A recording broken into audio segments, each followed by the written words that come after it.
He was laid to rest here in the small town of Hettinger, North Dakota, in June of 1939. A month before Edward Grunstead was to turn 49, he suffered a cerebral hemorrhage, leaving behind a wife and 6 children. His second oldest son, Rollie, who was his father's right-hand man and just 14 at the time, said that he suffered the hemorrhage while in Hettinger and never came home.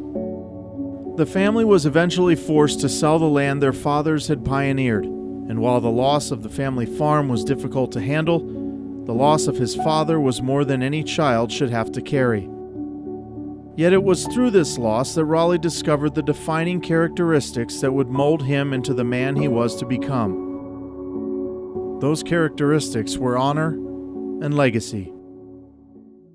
As Rollie was finishing his senior year of high school, the Second World War was at its peak. He was drafted into the United States Army Air Force and sent to England, where he was stationed at Thorpe Abbotts, a satellite airfield built for the Royal Air Force but handed over to the U.S. Army Air Force in 1943. Rollie settled in with the 100th Bombardment Group, later known as the Bloody 100th. The group, given the name as a result of their reputation for losing such high number of aircraft and crews.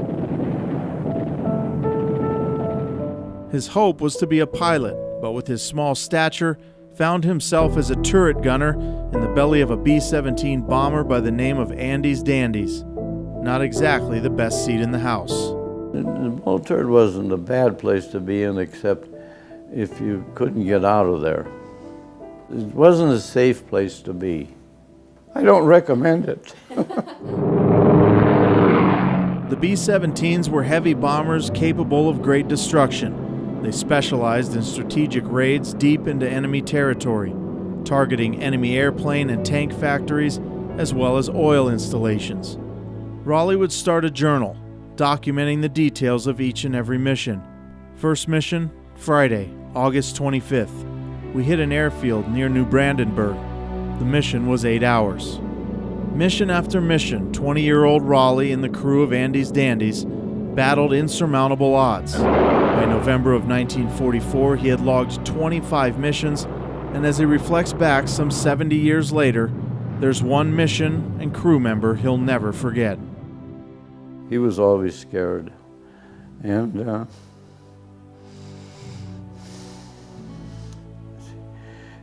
so this day he said to me, I wish I didn't have to go.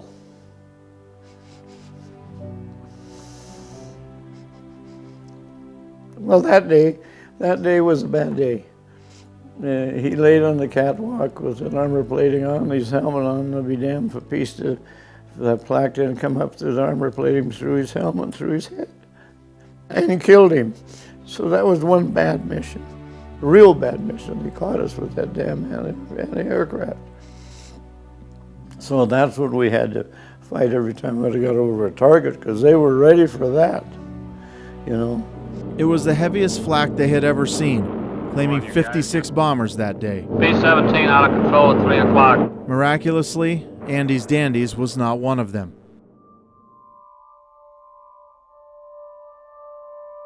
They would go on to complete 9 more missions, 35 in all. 35th mission, January 20th. We were all very excited. This was to be our last mission. Good, we made it.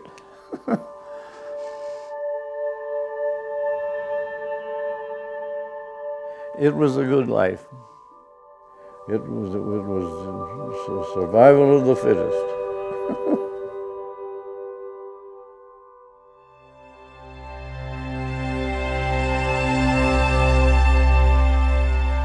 Always in my mind, he was like a hero. You know, the fact that he had done those things. Tom Brokaw talked about it in his book, you know, The Greatest Generation, and that's not an exaggeration. They were the greatest generation in my mind, you know, and I have no doubts whatsoever about what they accomplished, you know. And maybe they were hardened by the Depression and it enabled them to do those things that they did in World War II. You know, maybe it steeled him for what he was going to have to go through in his life.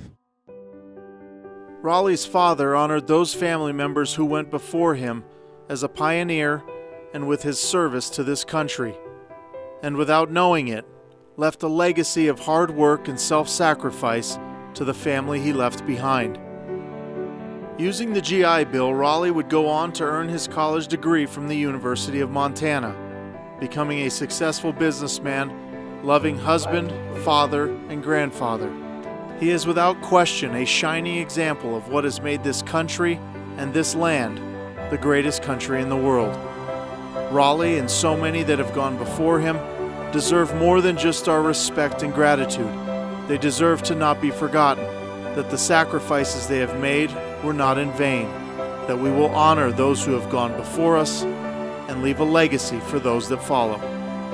Honor and legacy. That's a long time to live, isn't it?